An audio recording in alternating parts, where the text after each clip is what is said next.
एक लड़की के पापा ने अपनी लड़की की शादी करने की सोची, तो उसने अपने लड़की के लिया बहुत ही अच्छा रिश्ता ढूंढा। लड़के का घर बहुत ही अच्छा था, खूब साधारण सरल व्यवहार के आदमी थे और खूब ही अच्छा लड़का था वो, जिसके साथ वो शादी करना चाह रहा था अपने लड़की की। तो सब कुछ अच्छा हो गया, सगाई होगी उसकी लड़की की। तो सगाई के कुछ दिन बाद लड़के वालों ने सोचा कि चलो भाई थोड़ा बहुत बातचीत हो जाएगी। लड़की के पापा को दावत पे बुला लिया, मतलब खाने पे बुला लिया नॉर्मली। तो लड़की का पापा थोड़ा सा बीमार रह कर था, उसे कुछ इलाज विलाज चल रहे थे और खाने का भी फ्रेज था। तो लड़की का पापा मना तो ना कर पाया, भाई चलो भाई नई नई रिश्तेदारी है, मना तो नहीं कर पाया, लेकिन वो चला ही गया। अब जाने के बाद जब चाय नाश्ता उनके सामने आया, तो लड़की के पापा को शुगर की दिक्कत थी, तो उन्हें मीठा खाने को भी मना कर रखा था। वे सोचने लगे तुमको भाई मैं तो मीठी चाय नहीं पीता और यहाँ मीठी चाय मिलेगी, मना कर नहीं पाने का, नई नई रिश्तेदारी है, चलो पी लूँ बिना कुछ बोल लूँ।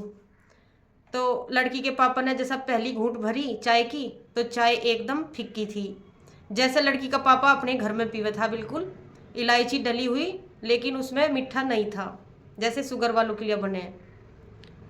चलो थोड़ी देर बाद फिर खाना आया, तो खाने में भी एकदम सिंपल खाना था, कोई तला भुना कोई मसालेदार कुछ नहीं था, सब कुछ सिंपल था जैसा उसके पापा को पसंद था।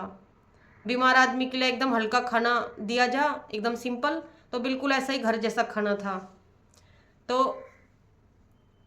अब लड़की के पापा अपने मन में सोचने लगे कि ऐसी क्या बात है, मैं नई नई रिश्तेदारी में आया और बिल्कुल सब कुछ मेरी मनपसंद मिल रहा, मैं तो नहीं डर रहा था कि मैं तो बीमार हूँ और यहाँ में नई नई रिश्तेदारी है, कैसे कहूँ अपने फ्रेज करने को, और बिल्कुल सब कुछ ऐसा ही मिल रहा जैसा मुझे चाह था, ऐसी क्या बात हो सके। तो वो अपने मन में ही इन बातों को दबा के, भाई जैसे दोपहर को लौटने का टाइम होवे, तो उनके लिए खाट पे कपड़ा बिछ गया, भाई लौट के आराम कर लिया उन्होंने, नींद आ गई। सोने के बाद जब वे उठे तो उन्हें पीने को सौंफ का पानी मिला।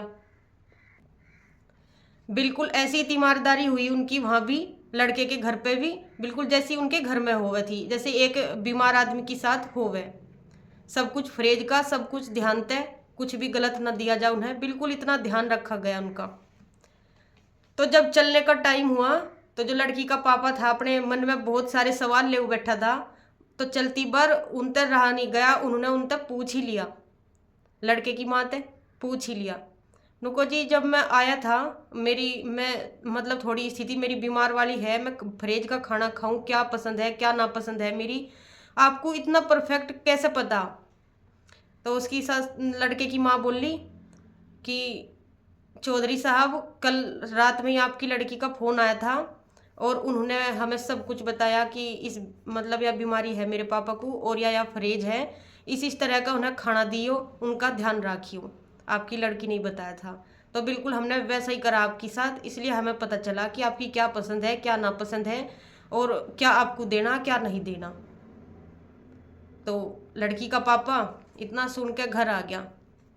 घर आते ही जो उनके घर में उनकी माँ का जो फोटो लग रहा था, मतलब जो माँ मर गई थी उनकी, मर रही थी, उनका फोटो लग रहा था, तो उन्होंने उस पे तय हार उतार दिया। लड़की की मम्मी बोली उनको क्या कर रही हो, क्यों हार क्यों उतार रही। तो लड़की का बाप बोला कि अब मेरी माँ मरी नहीं है बिल्कुल भी, मेरी माँ मेरी लड़की के रूप में इस घर में ही है।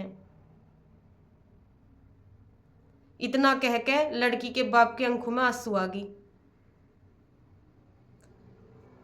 तो इस स्टोरी से हमें यूं ही सीखने को मिले कि लड़की भले ही विदा होकर दूसरे घर में चली जा, लेकिन वह अपने माँ बाप के दिल से अलग कभी नहीं होती। एक लड़की को अपने माँ बाप का पसंद नापसंद, उसका परफेक्ट ख्याल, सब कुछ अच्छे तरीके से पता रहे, तभी तो एक बेटी अपने बाप की सबसे ज़्यादा लाडली होवे। अगर आपको हमारी ये वीडियो पसंद आई है तो प्लीज़ हमारे चैनल को लाइक शेयर एंड सब्सक्राइब जरूर करें। मिलते हैं एक नेक्स्ट वीडियो के साथ, तब तक के लिए आप सभी का दिल से धन्यवाद।